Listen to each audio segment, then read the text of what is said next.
Hi guys, here's another absolutely crucial, and I mean crucial, Tilly how-to.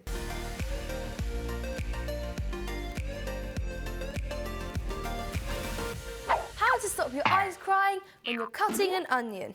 There are loads and loads of different techniques. I'll run a few past you and see what you think. Fan, to blow away the fumes. It's working so far. It's a bit annoying to have on your board though. Let's try another one.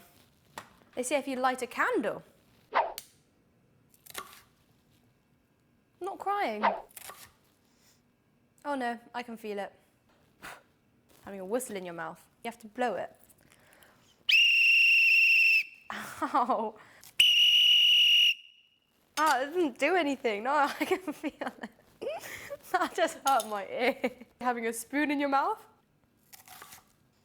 I think it's working, but I feel a bit silly. Put some bread in your mouth. Putting gum in your mouth.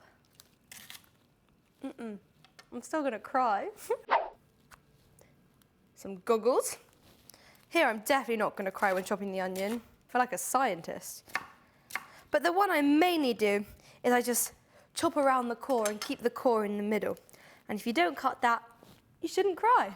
Happy cooking. See you later. Bye. Bye. That was broken.